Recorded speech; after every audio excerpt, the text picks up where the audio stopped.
Something that I feel like is a shared universal experience in Pilgrimmed is having the news that the update's gonna come out and like wishing, like you secretly pray down below that the update won't ruin your favorite combo.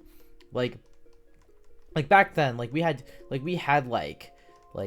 actually I don't know I kind of forgot what like broken combos were back then, but you know what?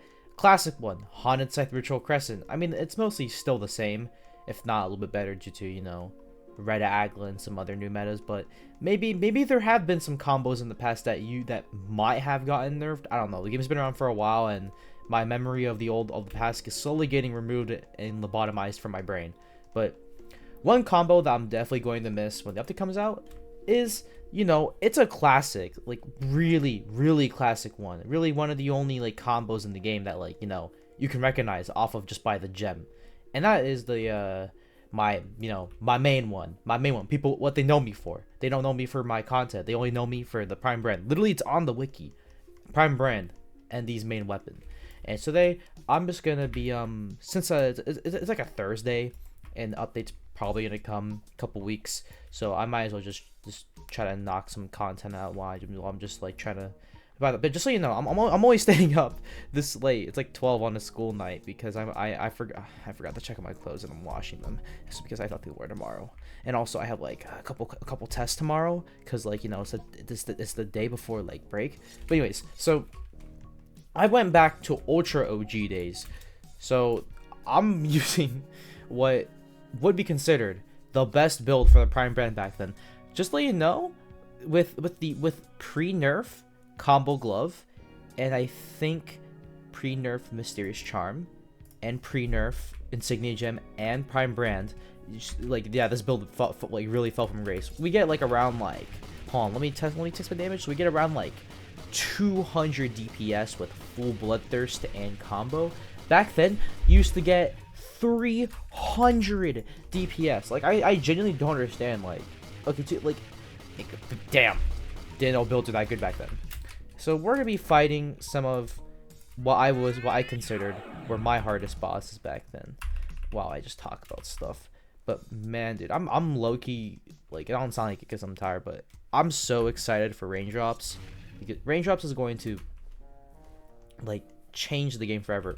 Like, I'm considering, maybe if you guys want me to, down below, every video I've posted before Raindrops, I might rename that playlist to pre-Raindrops, because up until this point, like every update like kind of felt the same. Well, I that kind of feels mean, but like I feel like every update they've ever done for the game hasn't, like, they haven't, like if you were to compare it now, like, I mean, it's not too different. Like, they changed a bunch of items and shit, but like I feel like most of the core like mechanics are still there, but like, man, dude, they're adding shit like poise, removing 2 of like major gems back then. Like this is the update that's like, oh yeah, fuck, things are actually like about to change, man. Like, so like I'm considering whether or not to like change the playlist to pre Raindrops, which I might, but who knows, maybe I won't. Anyways, man, dude, this combo was a classic.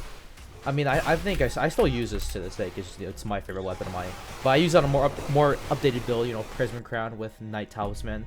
And I think about it, this build is still very, like, what's the word? Like, very, like, even though it's old, like, you can swap, like, even then, like, Martial Headband is still not a bad option for this. And, well, I mean, obviously, Prism Crown's gonna be better because it gives real buffs on like a 5% crit chance and like stats, and we know that unless they don't do something with stats next update, stats are okay. Again, another thing I'm hoping they do in the next update is make stats more relevant, because people really only use helmets for the abilities they give, which I think are nice, but I feel like some like the only time you'll ever see yourself using like stats over anything is like intelligence, because intelligence isn't actually like an actual good stat. Not only it slightly boosts your damage, which is kind of alright, I guess you get mana.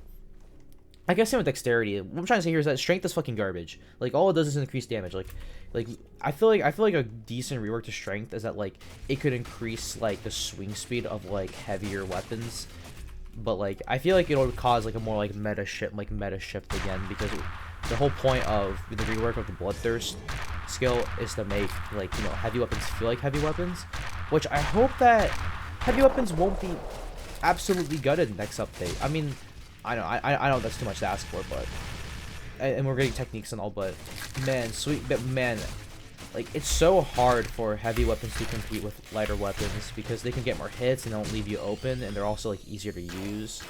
So hopefully that heavy weapons are still gonna be good after the update. Oh man, dude, I feel like a lot of the newer people on the watching this video, if you guys didn't know, N used to be way easier. Like I think like back in March or like late February.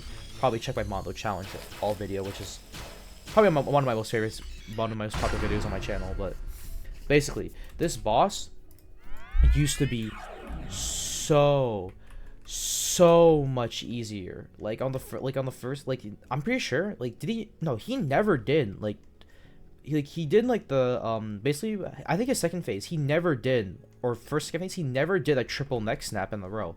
Like you never needed precise timings. And also back then I don't know why they shadow changed it. Like it's such a huge feature, but like they nerfed the they increased the roll cooldown. Like I don't know why they decided to like. It's like instead of like, oh, major patch, we're gonna increase roll cooldown because the roll cooldown in its current state is kind of makes it like really good. It makes some bosses like end like extremely easy. Like back then, like when they did buff the triple, or when they buffed end to make him start doing triple neck snaps, because he didn't used to do that back then first and second phase. He only do like once. Like even back then, like now it's like it's either like you get lucky or like really precise timings. Like back then, like you didn't even need to like time it that good to like dodge triple neck snap, because like the roll cooldown was like basically like how athlete ace feels right now. So I guess on the bright side, I guess it's kind of nice that like it's kind of cool to have a boss that like like actually utilizes rolling. I mean I'm starting to like the newer bosses more. Well, I mean I'm not sure what Snow focused though, because I was gonna say like they should add hopefully that the crab boss and the other boss starting next update.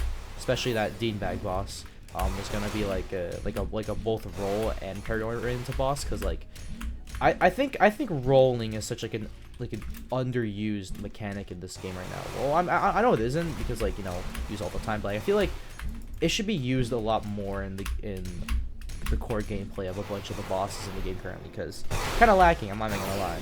But anyways, Prism Troll, it's not really hard anymore. To be fair, I am not doing this Mondo or challenge. I'll probably get my ass fucking handed to me right now, but yeah, man, so excited for raindrops. So excited for raindrops.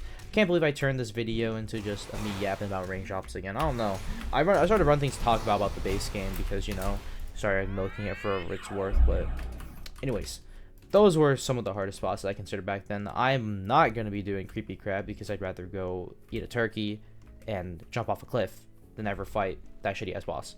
Anyways, I'm trying to realize now that can we just have the crab boss replace Creepy Crab? Even till this day, we have people considering that Creepy Crab is still the hardest Mondo challenge boss in the game to do legitimately. Like actually, who on the dev team thought it was a good idea to add RNG swing mechanics to bosses? Like I don't know about that, Chief. But anyways, if you guys enjoyed the video, make sure to subscribe. And yeah, that's it. All right. I hope you guys have a good, beautiful night or day, wherever you guys are living in. And yeah, that's it. All right.